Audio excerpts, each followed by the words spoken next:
Hello everyone. So இந்த வீடியோவில் என்ன பார்க்க போகிறீங்க அப்படின்னா, ரெட் டாக்ஸி ஃபஸ்ட் நாள் நான் எப்படி போனேன், எப்படி ஜாயின் பண்ணேன், எல்லா விஷயம் பேசியிருக்கேன். சம் ரேண்டம் கிளிப்ஸும் ஆட் பண்ணியிருக்கேன். ஸ்விக்கி, ஜொமேட்டோஸ் அண்ட் கார்ட் பற்றியெல்லாம் பேசியிருக்கோம். ஸோ இது ஃபஸ்ட் நாள் மரத்துக்கடி தான் ட்ரெஸ் சேஞ்சே பண்ணேன். என்னோடய கொடுமையே என்னன்னு தெரில, ஏன்டா வேலைக்கு வந்தோன்னு தோடு. வாங்க நண்பர்களே, சாப்பிடுவோம் ரெட் டாக்ஸியில். ஸோ சாப்பிடும் டைம். ஸோ ஆன் பண்ணியாச்சு. ஃபஸ்ட் டைம் ஆன் பண்ணியாச்சு. பட் ஆனால் ஆர்டர்ஸ் வந்து பார்த்திங்கன்னா ஒரு 2 hours ஆச்சு, இன்னுமே ஆர்டர்ஸ் வரல. ஸோ பார்த்தாலே உங்களுக்கு தெரியும்.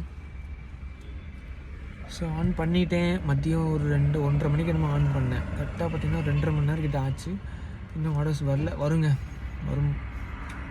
ஸோ லைஃப்பில் அடுத்த ஸ்டேஜ் மூவ் பண்ணுறோம். ஸோ எல்லாம் நல்லபடியாக அமையும். எல்லாமே நல்லா தான் நடக்கும். ஓகேங்க. ஸோ சாப்பிட்டுருக்கேன். சாப்பிட்டு டைம். சாப்பாடு குழம்பு அனைத்தும் உண்டு. ஓகேங்க. ஓகே, சாப்பிட்டு வரேன். அம்மா நான் சாப்பிட்றேன். வணக்கம், குட் மார்னிங் நண்பர்களே. நம்ம ஆக்சுவலி வந்து பார்த்தீங்க அப்படின்னா, இப்போ நான் ஒரு ஊருக்கு பிக்கப் வந்திருக்கேன். காலையில் பார்த்தீங்கன்னா கரெக்டாக 6:43. இன்றைக்கி வந்து பார்த்தீங்கன்னா January 4, 2026. ஸோ இதில் வந்து பார்த்தீங்க அப்படின்னா பாருங்க, இந்த இடம் எல்லாம் இருக்குது பார்த்தீங்களா, இந்த இடம். ஸோ எல்லா இடமே வந்து நான் ஆல்ரெடி வந்திருக்கேன். எப்போன்னா ஒரு 2 வருஷத்துக்கு முன்னாடி. ஸோ இந்த சந்து, இந்த கடைக ஒரு 2-3 வருஷத்துக்கு முன்னாடி வந்திருக்கேங்க. எதுக்கு வந்திருக்கேன் அப்படின்னா, நோட்டீஸ் கொடுக்க வந்திருந்தேன். ஓகேங்களா. ஸோ காலேஜ் படிச்சுட்டு இருக்கும்போது, பிளமேடில் காலேஜ் படிச்சுட்டு இருக்கும்போது இங்கே வந்து பார்த்தீங்க அப்படின்னா இந்த சந்தைக்குள்ளெல்லாம் நான் போயிருக்கேன். ஒரு வீடாக போய் நோட்டீஸ் கொடுத்துருக்கோம். உள்ளே வீடாக போய் நோட்டீஸ் போட்டிருக்கோம் அந்த வீட்லையெல்லாம். ஸோ காலேஜ் படிச்சுட்டு இருக்கும்போது நியூஸ் பேப்பர் டெலிவரி பண்ணிகிட்டு இருந்தேன். ஸோ அப்போ ஒரு அண்ணா ஃப்ரெண்ட் இருந்தார். அவர் என்ன பண்ணுவார் அப்படின்னா, நியூஸ் பேப்பர் தான் போட்டிருந்தார். அவர் என்ன பண்ணுவார்னா, பாருங்க இந்த கடையெல்லாம் இங்கெல்லாம் வெயிட் பண்ணியிருக்கோம் நாங்கள். ஸோ பிக்கப் பண்ணுற இடம் வந்துடுச்சுங்க. ஸோ இந்த இடத்துக்கு மறுபடியும் வரும்போது அரௌண்ட் ஒரு 2-3 வருஷத்துக்கு அப்புறம் இந்த இடத்துக்கு நான் வர்றேன். ஸோ வரும்போது அது ஒரு ஃபீல். ஸோ இந்த இடம் நம்ம வந்திருக்கோமே அப்படின்னு யோசிச்சு பார்க்குறேன். ஆமாம் வந்திருந்தோம் அப்படின்னு சொல்லி அந்த இடம் வீடெலாம் பார்க்கும்போது ஞாபகம் வந்துச்சு. ஸோ அது வந்து எப்படி சொல்கிறதுங்க, ஒரு மனசு நிறைவான ஒரு சம்பவம்னு வச்சுக்கோங்களேன். ஜாலியாக அவங்க கூட சுற்றிக்கிட்டு எல்லாம் பெரிய அண்ணாங்க தான். பட் ஆனால் delivery like news paper delivery பண்ணிகிட்டு இருந்தோம். அப்படியே ஃப்ரெண்ட் ஆனோம். அப்புறம் பார்த்தீங்கன்னா அப்படியே பேசிக்கிட்டே வந்து லைக் நோட்டீஸ் கொடுக்கலாம். ஈவினிங் டைம் வரும், 2 மணி நேரம். 4 மணிக்கு வந்தோம்னா ஒரு 6 மணி வரைக்கும். ஓகேங்களா. ஸோ நியூஸ் பேப்பர் டெலிவரி பண்ணி காலையில் 3 மணிக்கு நியூஸ் பேப்பர் டெலிவரி பண்ணுவோம். ஸோ 3 மணிலேருந்து ஒரு 7 மணி வரைக்கும் பண்ணிவிட்டு காலேஜ் போய்ட்டு ஈவினிங் ரிட்டர்ன் வந்ததையும், அதாவது பெட்ரோல் பங்க் வேலைக்கு போகிறதுக்கு முன்னாடி. ஸோ ஒரு 4 மாதம் போயிட்டு இருந்தேன். ஸோ அப்போ வந்து பார்த்தீங்க அப்படின்னா லைக் ஈவினிங் வந்து அவர் கூட்டிகிட்டு வருவார். நியூஸ் பேப்பர் காலையில் டெலிவரி பண்ணிக்கலாம். ஈவினிங் நோட்டீஸ் கொடுக்க போல கூட்டிகிட்டு வந்தால் ஒரு 5 மணிக்கு ஆரம்பிச்சோன்னா ஒரு 7 மணி வரைக்கும் வீடாக போய் நோட்டீஸ் போடுவோம். அதுக்கு ஒரு 250 ரூபா 300 ரேஞ்சில் கொடுப்பாங்க. ஒரு 3 வருஷத்துக்கு முன்னாடிங்க. ஸோ அந்த இடத்துக்கு வரும்போது அதே ஞாபகம் வந்துச்சு. ஸோ இது வந்து இப்போ டக்குன்னு மறந்துடுச்சு. டக்குன்னு அந்த இடத்த கொஞ்சம் யோசிச்சு பார்த்ததுக்கு ஞாபகம் வந்துச்சு. இப்போ ஒரு வீடியோ மாதிரி எடுத்து வச்சிட்டோம் அப்படின்னா ஒரு 10 வருஷம் 20 வருஷத்துக்கு அப்புறம் வந்து லைக் அது நம்ம திருப்பி பார்க்கும்போது கொஞ்சம் லைக் ஹேண்ட்ஸமாக இருக்கும். அதாவது கொஞ்சம் லைக் திருப்தியாக இருக்கும். ஓகேங்களா. ஸோ அதுக்காக தான் எடுத்து வச்சுருக்கேன். Yeah, thank you. So yes, once again wonderful day. December 4, 2026 காலை 6:46. இப்போ தான் ஒரு 2 மணி நேரத்துக்கு முன்னாடி நம்ம ஒரு 2-3 வருஷத்துக்கு முன்னாடி வந்து பார்த்திங்கன்னா லைக் நோட்டீஸ் வந்து வீடாக போய் நோட்டீஸ் போட்டிருந்தோம். ஸோ அந்த இடத்துக்கு தான் போயிருந்தோம். அதை கூட வீடியோவை எடுத்திருந்தேன். இப்போ வந்து பார்த்திங்கன்னா அந்த ஆர்டர் முடிச்சதையும் பக்கத்துலேருந்து பிக்கப் பண்ணி லைக் பீலமேடில் ட்ராப் பண்ணுற மாதிரி வந்திருக்கு. ஸோ பீலமேட் அதுவும் கரெக்டாக எந்த இடத்துல இருக்கும் அப்படின்னா, இங்கே லைக் அந்த பீலமேடு பிஎஸ்சி காலேஜ் பின்னாடி வந்து பார்த்தீங்கன்னா காந்திமா நகர் போகிறதுக்கு ஒரு பாலம் இருக்கும். அந்த பாலம் ஏற இடத்துல ரைட்டில் ஒரு ரோடு வரும். அந்த ரோட்டில் தான் வந்து பார்த்திங்கன்னா நியூஸ் பேப்பரை டெலிவரி பண்ணேன். ஓகேங்களா. கரெக்டாக எந்த இடம் அப்படின்னு பார்த்தீங்கன்னா, நம்ம லைக் பிஎஸ்ஜி காலேஜுக்கு பின்னாடி ஸ்டார்ட் பண்ணி கரெக்டாக இந்த காந்திமா நகர் பாலம் ஏறும் பார்த்தீங்களா, அதுக்கு முன்னாடி லெஃப்ட்டில் வந்து அந்த பாலம் ஏறதுக்கு முன்னாடி. ஸோ அதில் வந்து பார்த்திங்கன்னா 2 சைடும் லைக் அந்த லெஃப்ட் சைடும் ரைட் சைடு 2 சைடுமே வந்து பார்த்தீங்க அப்படின்னா நான் தான் அதே நியூஸ் பேப்பர் டெலிவரி பண்ணிகிட்டு இருந்தேன். எல்லா நியூஸ் பேப்பரும் டெலிவரி பண்ணுவோம். லைக் ஹிந்து, அப்புறம் கேரளாலேருந்து மனோரமான்னு ஒன்று வரும், அப்புறம் வந்து இங்கிலீஷ் பேப்பர் எக்ஸ்பிரஸ்னு ஒன்று வரும். நிறைய வரும், ஒரு 5-6 பேப்பர் கிட்ட வருங்க. இல்லை ஞாபகம் இல்லை, மறந்துருச்சு. ஸோ லைக் பிஎஸ்சி காலேஜ் அந்த ஜங்ஷனில் வந்து ரைட் லெஃப்ட் 2 சைடு ரோடு வரும். ஸோ அந்த லெஃப்ட் சைடு வந்து பார்த்திங்க அப்படின்னா ஒரு பேக்கரி இருக்கும். அந்த பேக்கரியோட லைக் அந்த கிரவுண்டு மாதிரி ஒன்று லைக் அந்த டைல்ஸ் ஒட்டியிருப்பாங்க முன்னாடி என்ட்ரன்ஸில். ஒரு 4-3 மணிக்கு வந்து அதெல்லாம் பிரித்து வைக்கணும். அதாவது நான் பிரித்து வச்சேன்னா அதுக்கு 150 ரூபா கொடுத்துருவாங்க. அதுக்கப்புறம் என்ன அதாவது மொத்தம் 10 பேர் வருவாங்க. 10 பேரில் வந்து பார்த்தீங்க அப்படின்னா பேப்பர் வந்து மொத்தமாக பண்டிலாக வரும். ஒரு 600, 700, 1500 அந்த ஹிந்து பேப்பர்லாம் வந்து பார்த்திங்கன்னா அதிகமாக வரும். லைக் அந்த மலையாள பேப்பர்லாம் வந்து கம்மி வரும். 2 மலையாள பேப்பர் வருங்க. மனோரமானு வரும், இன்னொன்று ஒன்று வரும். ஸோ 2 மலையாள பேப்பரு, மற்ற 5 பேப்பரோ 6 பேப்பரோ நம்ம தமிழ் பேப்பர் வரும். ஸோ அப்புறம் இங்கிலீஷ் பேப்பர் வரும் 2. ஸோ மொத்தமாக ஒரு 6-7 பேப்பர் கிட்ட வருங்க. ஓகேங்களா, கரெக்டாக ஞாபகம் இல்லை, அவ்வளோதான். ஸோ அது வந்து பார்த்தீங்கன்னா கரெக்டாக நம்ம அந்த பிஎஸ்ஜி காலேஜ் பின்னாடி, அதாவது காலேஜுக்கு லெஃப்ட் ரைட் 2 ரோடு பின்னாடி வரும் பார்த்தீங்களா. அதில் வந்து பார்த்தீங்க அப்படின்னா லெஃப்ட் சைடு ரோட்டு ஒரு பேக்கரி இருக்கும். அந்த பேக்கரியோட என்ட்ரன்ஸில் டைல்ஸ் ஒட்டியிருப்பாங்க. ஸோ அங்கே ஒரு 3 மணிக்கு போனோம் அப்படின்னா பேப்பர் வந்து பார்த்தீங்கன்னா பண்டில் வந்து இறங்கும். ஸோ இறங்குனதே அந்த டைமிங் கரெக்டாக போகணும்னா பிரித்து வைக்கணும். அதாவது ஒரு 10 பேர் வருவாங்கன்னா 10 பேர்த்துக்கும் இவங்களுக்கு இந்த பேப்பர் இவ்வளோ. ஸோ இவருக்கு வந்து பார்த்தீங்க அப்படின்னா ஹிந்து பேப்பர் 5, அந்த மலையாள பேப்பர் ஒரு 5, எக்ஸ்பிரஸ் பேப்பர் ஒரு 3, அந்த மாதிரி ஒவ்வொருத்தருக்கும் ஒரு கவுண்ட் இருக்கும். அதாவது அவங்க எவ்வளோ பேப்பர் எந்தெந்த பேப்பர் எவ்வளோ டெலிவரி பண்ணுறாங்க அப்படின்னு ஒரு கவுண்ட் இருக்கும். ஸோ அந்த மாதிரி அந்தந்த அவங்களுக்கு தகுந்த மாதிரி, ஸோ இந்த பேருக்கு வந்து இவங்களுக்கு இத்தனை பேப்பர், ஸோ இவருக்கு இந்த இதில் இவ்வளோ பேப்பர் அப்படிங்கிற மாதிரி நான் செப்பரேட் பண்ணி வைக்கணும்.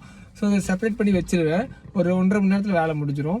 அது மொத்தமாக ஒரு 2500, 3000 பேப்பர்ஸ் கிட்ட மொத்தமாக வரும். அதில் வந்து தனித்தனியாக இவங்களுக்கு 10, 10, 10, 20, 25 அந்த மாதிரி பிரித்து ஒவ்வொரு பேப்பரும் பிரித்து எண்ணி வைக்கணும்.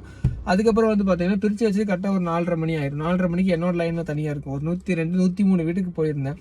ஸோ ஒவ்வொரு வீட்டு நம்பரும் எழுதி வச்சிருப்பேன். ஸோ வீட்டு நம்பரும் அந்த வீதி அப்புறம் வந்து அந்த பேர், ஓகேங்களா, அந்த அவங்களுக்கு வந்து எந்த பேப்பர் எவ்வளோ கொடுக்கணும் அப்படின்னு போட்டுரு. ஒரு வீடுனா அவங்க இங்கிலீஷ் பேப்பர் ஒன்று, தமிழ் பேப்பர், இங்கிலீஷ் பேப்பர் ஒன்று, தமிழ் பேப்பர் ஒன்று வாங்குவாங்க. ஸோ அந்த மாதிரி ஒவ்வொரு வீட்டுக்கு வந்து இங்கிலீஷ் பேப்பர் ஒன்று, தமிழ் பேப்பர் ஒன்று இருக்கும். ஒரு வீட்டில் மலையாளம் இருக்கும். ஸோ எந்த வீட்டில் ஃபர்ஸ்ட் இந்த நம்பர், இந்த வீதி, அவங்களுக்கு இந்த பேப்பர். ஸோ அந்த மாதிரி ஒவ்வொரு லைனாக பேப்பரில் எழுதி வச்சிருந்தேன். அதை பேக்கெட்டில் வச்சுக்குவேன். டப்புன்னு எடுத்து பார்ப்பேன். அடுத்த வீடு ஓகே இந்த நம்பர் இந்த பேப்பர், அந்த பேப்பர் எடுத்து வச்சுட்டு போவேன். போயிட்டு தூக்கி டம்முன்னு வீசிட்டே போவேன். ஸோ அப்படி ஒரு வாழ்க்கை போச்சு. ஒரு 6-7 மாதம் கிட்ட அதில் ஒர்க் பண்ணியிருந்தேன். அப்படியே அதை ஒர்க் பண்ணிட்டு தான் ஈவினிங் வந்து பார்த்தீங்க அப்படின்னா லைக் நோட்டீஸ் டெலிவரி பண்ணுறதுக்கு போயிட்டு இருந்தேன். அதுவும் வந்து பார்த்தீங்கன்னா யாருன்னா நம்ம பேப்பர் என் கூட இன்னொரு ஏரியா டெலிவரி பண்ணிட்டு இருந்தார் பேப்பர், நியூஸ் பேப்பர். ஸோ அவர் வந்து பார்த்தீங்க அப்படின்னா நமக்கு வந்து லைக் ஈவினிங் ஒர்க் இருக்குது, ஒரு 2 மணி நேரம் வர முடியுமா, ஒரு 200, 250 சம்பாதிக்கலான்னு சரின்ட்டு போயிட்டு இருந்தோம். அதுக்கப்புறம் வந்து பார்த்தீங்கன்னா ஒரு 6-7 மாதம் இப்படியே ஓடிச்சு. அதுக்கப்புறம் நான் வந்து ரூம் ரெண்ட்டு, சாப்பாடு செலவு, லைக் காலேஜ் அதெல்லாம் மெயின்டைன் பண்ண முடியல. ஸோ அதுக்காக ஏர்னிங்ஸ் கொஞ்சம் கம்மியாக வந்துச்சு. அதுக்கப்புறம் தான் என்ன பண்ணேன், பெட்ரோல் பங்க்குக்கு வேலைக்கு போகலாம் அப்படின்னு சொல்லிட்டு நம்ம ஹோப்ஸில் வந்து பார்த்தீங்கன்னா சிங்காநல்லூர் போகிற ரோட்டில் கஸ்டமர் வந்துட்டாங்க. ஓகே, நான் கண்டினியூ பண்ணுறேன். ஓகே, ஸோ அதுக்கப்புறம் வந்து பார்த்தீங்க அப்படின்னா நம்ம காலையில் நியூஸ் பேப்பர் டெலிவரி பண்ணிவிட்டு ஈவினிங் வந்து பார்த்தீங்கன்னா லைக் நோட்டீஸ் டெலிவரி போயிட்டு இருந்தேன். அதுக்கப்புறம் செட் ஆகலை. அப்புறம் என்ன பண்ணேன் அப்படின்னு கேட்டிங்கன்னா ஒரு 6 to 7 months அப்படியே ரொட்டீன் போச்சு. அதுக்கப்புறம் வந்து ஏர்னிங்ஸ் கொஞ்சம் மெயின்டைன் பண்ண முடியல. காலேஜ் ஸ்டடீஸு, லைக் வீட்டில் லைக் ரூமில் நான் மட்டும்தான் இருந்தேன். ஸோ அந்த ரூமுக்கு ரெண்ட்டு அண்ட் தென் வாடகை 2மே ஒன்று தான். ஸோ வாடகை கொடுக்கணும், அண்ட் தென் சமைக்கணும், சாப்பிடணும், துணி துவைக்கணும், தூங்கணும், வேலைக்கும் போகணும், காலையில் நைட்டு ரொம்ப ஒரு மாதிரி ஷெடியூலாக இருந்துச்சு. ஸோ அதுக்கப்புறம் ஏர்னிங்ஸும் கொஞ்சம் கம்மியாக இருந்துச்சு. ஸோ வேலை செய்கிறோன்னு ஆயிடுச்சு, கஷ்டப்படுறோன்னு ஆயிடுச்சு. அதுக்கு உருப்படியாக இருக்கணும், ஸோ கொஞ்சம் சம்பாதிக்கணும் அப்படின்னு சொல்லிட்டு நம்ம போடுற டைமிங்கான சம்பளம் சேலரி வரணும் அப்படிங்கிறதுக்காக அந்த பேப்பர் நியூஸ் பேப்பர் பிரித்து வச்சா ஒரு 150 ரூபா டெய்லியும் கொடுப்பாங்க. அண்ட் தென் வந்து நியூஸ் பேப்பர் டெலிவரி பண்ணுறதுக்கு ஒவ்வொரு நாளைக்கும் வந்து 170 150 ரூபாயோ, ஓகேங்களா. ஸோ இது வந்து மொத்தமாக அவ்வளோதான் வரும். இல்லை, நியூஸ் பேப்பர் பிரிக்கிறதுக்கு வந்து பார்த்தீங்கன்னா ஒரு நாளைக்கு 50 ரூபாயோ 60 ரூபாயோ கொடுப்பாங்க. அந்த 1 மணி நேரத்துக்கு டெலிவரி பண்ணுற 2 மணி நேரத்தை டெலிவரி பண்ணுறோம்ல, அதுக்கு வந்து 150 ரூபாயோ 170 ரூபாயோ கொடுப்பாங்க டெய்லியும். அண்ட் தென் இப்படியே போயிட்டு இருந்துச்சு. அதுக்கப்புறம் எதுவும் செட் ஆகலை. ஸோ அதுக்கப்புறம் என்ன பண்ணணும் அப்படின்னு கேட்டிங்கன்னா அதுக்கப்புறம் வந்து செட் ஆகலை. ஸோ நம்ம போடுற எஃபர்ட்டுக்கான சம்பளம் கிடைக்கலையே அப்படிங்கிறதுக்காக என்ன பண்ணோம் அப்படின்னா லைக் மார்னிங் நியூஸ் பேப்பரை பார்த்துட்டு ஈவினிங் என்ன பண்ணேன் அப்படின்னு கேட்டிங்கன்னா அது வந்து ஃபஸ்ட்டு சைக்கிள் இல்லைக்கு வந்து ஊரில் இருக்க சைக்கிளு. பட் கோயம்புத்தூர் வந்து ரூம் எடுத்து தங்கியிருக்கேன். இங்கே நியூஸ் பேப்பர் டெலிவரி பண்ணுறதுக்கு சைக்கிள் இல்லை. அதுக்கு என்ன பண்ணேன் அப்படின்னா OLXல ஃபஸ்ட் டைம் வந்து ஆன்லைனில் வாங்கினது அப்படின்னா OLXல வந்து பார்த்தீங்க அப்படின்னா சைக்கிள், செகண்ட் ஹேண்ட் சைக்கிள் 2500 ரூபாய்க்கு வாங்கினேன். வாங்கி அந்த சைக்கிள் எடுத்து போய் நியூஸ் பேப்பர் ஜாயின் பண்ணி ஒரு 6-7 மாதம் போயிட்டு அப்படியே அதுக்கப்புறம் அப்படியே காலையில் நியூஸ் பேப்பரும் ஈவினிங் வந்து நோட்டீஸும் வந்து வீடாக போய் போடுறது, ஓகேங்களா, நோட்டீஸு. ஸோ அது வந்து பார்த்தீங்க அப்படின்னா ஒரு 6-7 மாதம் போச்சு. அதுக்கப்புறம் இல்லை, நம்ம போடுற எஃபோர்ட் ரொம்ப அதிகமாக போகிறோம். காலைல 3 மணிக்கு எந்திரிக்கிறோம், நைட்டு பார்த்தீங்கன்னா 1 மணிக்கு தூங்குறோம். ஸோ 2 மணி நேரம் 3 மணி நேரம் தான் ஒரு நாளைக்கே தூங்குறோம். காலேஜ்லாம் தூங்கிட்டு இருப்பேன் 1/2 மணி நேரம் 1 மணி நேரம் கேப்லலாம். ஸோ அப்படி போயிட்டு இருந்தது. காலேஜ் ஃபோக்கஸ் பண்ண முடியல, சமைக்கணும், சாப்பிடணும், அப்படியே போய்கிட்டு இருந்தது. அதுக்கப்புறம் என்ன பண்ணேன் அப்படின்னு கேட்டிங்கன்னா இது செட் ஆகாது அப்படின்னு சொல்லிட்டு இந்த நோட்டீஸ் கொடுக்குற வேலையை முடிச்சுட்டு நோட்டீஸ் கொடுக்குற வேலையை ஸ்டாப் பண்ணிவிட்டு ஸ்ட்ரெயிட்டாக நியூஸ் பேப்பர் மட்டும் லைக் ஃபோக்கஸ் பண்ணி காலையில் போவேன், எடுப்பேன். நான் லைக் நியூஸ் பேப்பர் மட்டும் டெலிவரி பண்ணுறது மட்டும் பார்த்துட்டு இருந்தேன். அதுக்கப்புறம் பார்த்தீங்க அப்படின்னா நம்ம நியூஸ் பேப்பர் பிரிக்க வேணாம் போகல, ஜஸ்ட் நியூஸ் பேப்பர் பிரித்து வச்சுருப்பாங்க, அதை எடுத்து லைக் டெலிவரி பண்ணுறதுக்கு மட்டும் தான் போயிட்டு இருந்தேன். அப்போது வந்து நமக்கு முடிஞ்ச ஏர்னிங்ஸ் வந்து நமக்கு கிடைக்கல. ஸோ அதுக்கப்புறம் ஸ்ட்ரைட்டாக வந்து பார்த்தீங்கன்னா பெட்ரோல் பங்க் வேலைக்கு போகலாம் அப்படின்னு சொல்லிட்டு காலையில் நேரம் என்ன பண்ணேன் அப்படின்னா நியூஸ் பேப்பர் டெலிவரி மட்டும் பண்ணேன், பிரிக்க போகல. லைக் டெலிவரி மட்டும் ஒரு 5 மணிக்கு போவேன், 7 மணிக்கு லைக் வீடு வீடாக போய் ஒரு 100 வீடு 102 வீடு. ஸோ பேப்பர் மட்டும் போட்டுட்டு ரூமுக்கு வந்து சமைச்சு சாப்பிட்டுட்டு ரிட்டன் காலேஜ் போயிட்டு, மதியம் வந்து ரூமுக்கு வந்து சாப்பிட்டுட்டு ரிட்டன் காலேஜ் போயிட்டு, காலேஜ்லேருந்து ஈவினிங் என்ன பண்ணுவேன் அப்படின்னா பெட்ரோல் பங்க் போயிடும். ஹெச்பி பங்க், அதாவது ஹோப்ஸ்லேருந்து நீங்கள் கீழே சிங்காநல்லூர் போனீங்க அப்படின்னா அங்கே வந்து ரைட் சைடு வந்து ஒரு ஹெச்பி பங்க் இருக்கும். லைக் இறங்கினதே ஒரு 1/2 கிலோமீட்டரில் இருக்கும். ஸோ அந்த பங்க்கில் தான் வேலைக்கு போயிட்டு இருந்தேன் பார்ட் டைமாக. அந்த பங்கோட ஓனர் வந்து பார்த்தீங்கன்னா பிஎஸ்ஜி ஸ்கூலில் தான் ஆச்சு, பிஎஸ்ஜி காலேஜில் தான் படித்தவர். நானும் அங்கே தான் படிச்சுட்டு இருந்தேன் பிஎஸ்சி காலேஜில். ஸோ அப்படி படிக்கும்போது தான் இந்த ஒர்க்லாம் பார்த்துட்டு இருந்தேன். ஸோ அப்போ வந்து பார்த்தீங்க அப்படின்னா அவர் அங்கே ஓனர் பேசினார், இப்படி தான் நானும் ஒர்க் பண்ணிட்டுருந்தேன், நீங்களும் பண்ணுங்கள், பார்ட் டைம் ஒன்றும் தப்பில், தைரியமாக பண்ணுங்கள், நல்லபடியாக வரணும், பெருசாக வரணும்னு சொன்னார். பெருசாக வந்திருக்கோம். பெட்ரோல் பங்க்லேயே ஒரு 5-6 மாதம் பக்கம் போயிட்டு இருந்தது. அதுக்கப்புறம் நான் நியூஸ் பேப்பர் போடுறது ஒரு 1 மாதம் பக்கம் தான். நியூஸ் பேப்பரும் பெட்ரோல் பங்க்கும் வந்து 1 மாதம் பார்த்துட்டு இருந்தேன். அதுக்கப்புறம் நியூஸ் பேப்பர் ஃபுல்லாக ட்ராப் பண்ணிவிட்டு பெட்ரோல் பங்க் ஒரு 5-6 மாதம் போயிட்டு இருந்தேன். இப்படியே ஒரு 1 வருஷம் ஓடிடுச்சு. அதுக்கப்புறம் வந்து பார்த்தீங்கன்னா இல்லை 10ல் நான் சம்பாரிச்சு ஆகணும்னு சொல்லிட்டு ஸ்விக்கி ஜொமேட்டோ வந்து இங்கே வந்து நான் தெரிஞ்சுக்கிட்டேன். ஓகேங்களா, ஸோ கோயம்புத்தூர் வந்து அதை பற்றி நான் தெரிஞ்சுக்கிட்டேன். ஸோ இது எப்படி என்னன்னு பார்த்தேன். ஓகே கொஞ்சம் ஓகே, வாரம் ஒரு 3000 சம்பாதிக்கிறேன், மாதம் ஒரு 12,000-15,000 சம்பாதிக்கலாம் பார்ட் டைமில் மட்டும். ஸோ ஓகே பிளான் பண்ணேன், சரி எப்படியோ பண்ணுவோம் அப்படின்னு சொல்லிட்டு அம்மா கிட்ட வந்து ஒரு 8,000 அக்கௌண்ட் இருந்தது. அம்மா கிட்ட சொல்லி அந்த 8,000 எடுத்து செகண்ட் ஹேண்ட் பைக், இங்கேயே ஹோப்ஸ்லேயே வந்து பார்த்தீங்கன்னா ஒரு கடை இருக்குது, second hand showroom, bike showroom, அங்கே போயிட்டு அந்த 8,000 கொடுத்து என்ன பண்ணேன் அப்படின்னா டிவிஎஸ் ஸ்போர்ட் நம்ம வண்டி, ஓகேங்களா, அதை மட்டும்தான் வந்து பார்த்தீங்க அப்படின்னா நான் ஃபஸ்ட் டைம் எனக்குன்னு வாங்கினது, அது அம்மாவோட அமௌண்ட்டில் வாங்கினது. அதுலேருந்து பார்த்தீங்கன்னா ஒரு 1 வருஷம் 2 வருஷம் அப்படியே ஓட்டிட்டு காலேஜும் போயிட்டு அப்படியே லைக் காலேஜும் அப்படியே பார்த்துக்கிட்டு அப்படியே ஈவினிங் டைம் மார்னிங் டைம் வந்து ஃபுட் டெலிவரி பண்ணிவிட்டு அப்படியே ஜாலியாக போயிட்டு இருந்தது வாழ்க்கை. கஷ்டம் இல்லாமல் சம்பாதிச்சிட்டு இருந்தேன்னு வச்சுக்கோங்களேன். அதாவது லைக் ரொம்ப கஷ்டம் இல்லாமல் ஜஸ்ட் காலையில் ஒரு 1 மணி நேரம் லைக் ஸ்விக்கி டெலிவரி பண்ணுவேன். அதுக்கப்புறம் வந்து பார்த்தீங்க அப்படின்னா காலேஜெலாம் முடிச்சுட்டு மதியம் சமைச்சு வந்து சாப்பிட்டுட்டு போயிட்டு ஈவினிங் அப்படியே காலேஜ் முடிச்சதையும் அப்படியே ஆன் பண்ணிட்டு ஃபுட் டெலிவரி ஓட்ட ஆரம்பிச்சிடும். ஸோ அப்படியே தான் போயிட்டு இருந்துச்சு வாழ்க்கை. சாட்டர்டே சண்டேஸில் ஃபுல் டைம் ஓட்டுவேன். ஸோ இப்போ நம்ம பார்த்தோம்னா நியூஸ் பேப்பர் டெலிவரி பண்ணுற இடம்னு சொல்லிட்டு அந்த இடத்துல வந்து பார்த்தீங்க அப்படின்னா காலையில் ஒரு ஷாப் இருக்கும். கரெக்டாக ஒரு 5:30 மணிக்கு அங்கே போய் நின்று வச்சவங்களேன் ஆர்டர் 1 by 1 வந்து அந்த ஃபிஷ்ஷு, மீன், அதாவது மீன், கறி, கோழி, அது ஸோ அதெல்லாமே வந்து ஆர்டர் வந்துட்டு இருக்கும், 1 by 1 வந்துட்டே இருக்கும். ஸோ அப்படி தான் வந்து பார்த்தீங்கன்னா போயிட்டு இருந்தது. ஸோ அப்படியே ஒரு 1-2 வருஷம் அப்படியே லைக் காலேஜையும் பார்த்துட்டு இந்த மாதிரி ஃபுட் டெலிவரி பார்த்துட்டு இருந்தேன். ஸோ படித்து முடிச்சதுக்கப்புறம் பார்த்தீங்கன்னா சென்னை போனேன், செட் ஆகலை. வர சம்பளம் 32,000 வந்துச்சு. ஃபீல்டு ஒர்க், அதாவது நம்ம லைக் அந்த இது இருக்கும் பார்த்தீங்களா, அந்த டவர் இருக்கும், பில்டிங் ஒரு 4 ஃப்ளோர் இருக்கும், அதுக்கு மேலே டவர் இருக்கும், அந்த குட்டி டவர், செல்ஃபோன் டவர் மாதிரி இருக்கும், அது மேலே ஏறி கடைசியில் போயிட்டு மேலே டவருக்கு மேலே டாப்பில் போயிட்டு டிவைஸ் மாட்டணும். ஸோ அந்த ஒர்க்கு அது வந்து பார்த்தீங்கன்னா வாரத்தில் 1 நாள் 2 நாள் இருக்கும், மற்ற நாளில் வந்து லைக் சிஸ்டமில் கன்ஃபிகரேஷன் பண்ணுறது, நெட்ஒர்க் பேஸ்டாக கன்ஃபிகர் பண்ணுற மாதிரி இருக்கும். ஸோ அப்படியே போயிட்டு இருந்தது. இல்லை செட் ஆகாது, லைக் ஊரில் எல்லோரும் அப்பா அம்மா தம்பியெல்லாம் ஊரில் இருந்தாங்க, இது செட் ஆகாது அப்படின்னு சொல்லிட்டு யோசிச்சுட்டு தான். ஸோ இது லைக் டெம்பரரி ஓகே, பட் ஏதோ ஒன்று அப்படின்னா நம்மளை நம்பி இருக்க நம்ம குடும்பமே வந்து பார்த்தீங்க அப்படின்னா லைக் டவுன் ஆகிடும். ஸோ நம்மளை நம்பி தான் நம்ம லைக் நம்மளோட ஃபேமிலியோட ஃப்யூச்சரே இருக்குது. அப்படிங்கிறப்போ அது செட் ஆகுதுன்னு சொல்லிட்டு ரிட்டன் பொள்ளாச்சி வந்துட்டேன். பொள்ளாச்சி வந்துட்டு அங்கேயும் வந்து பார்த்தீங்கன்னா லைக் எனக்கு வந்து போடுற எஃபர்ட்டுக்கான சம்பளம் வரணும், அதாவது ஏர்னிங்ஸ் கொஞ்சம் அதிகமாக இருக்கணும். அதுக்காக என்ன பண்ணணும் அப்படின்னா ஓகே எனக்கு ஏர்னிங்ஸ் மட்டும்தான் முக்கியம், எனக்கு இந்த கெத்தாக போகணும், டக்கின் பண்ணணும், ஆஃபீஸ் ஒர்க் போகணும், 10,000 சம்பளம், அது எனக்குலாம் மேட்ரே கிடையாது. நான் வந்து எவ்வளோ பெரிய வேலையாக இருந்தாலும் பண்ணுவேன், பட் ஆனால் எனக்கு வந்து அதுக்கான அது பண்ணுற வேலைக்கான சம்பளம் இருக்கணும், அவ்வளோதான். ஸோ அப்புறம் தான் என்ன பண்ணால் கார்டு போனோம். மாதம் வந்து ஒரு 22,000 23,000 வந்து மாதம் வந்துச்சுங்க, ஓகேங்களா. அது பெட்ரோல் எல்லாம் போக ஒரு 18 ரூபா 17 ரூபா நின்றுச்சு கையில். ஸோ அது வந்து கார்டுனா ஃப்ளிப்கார்ட் தான். ஃப்ளிப்கார்ட்டில் வந்து ஃப்ளிப்கார்ட்டில் வந்து பார்சல் கொரியர் டெலிவரி பண்ணிகிட்டு இருந்தேன். அது வந்து பார்த்தீங்கன்னா ஒரு 2-2.5 வருஷத்துக்கிட்ட போச்சு. அதுக்கப்புறம் தான் என்ன பண்ணேன், இதுவும் செட் ஆகாதுன்னு சொல்லிட்டு அமேசான் ஒர்க் போயிட்டு இருந்தேன். அமேசான் வேர் ஹவுஸுக்கு போயிட்டு இருந்தேன், உள்ள ஒர்க்கு. அங்கே வந்து ஒரு 6-7 மாதம் போயிட்டு இருந்தேன். கான்ட்ராக்ட் அவ்வளோ தான் போட்டிருந்தாங்க, 6-7 மாதம் கான்ட்ராக்ட் போட்டிருந்தாங்க. கான்ட்ராக்ட் முடிஞ்சது, ஓகே கிளம்புங்கன்னு சொல்லிட்டாங்க.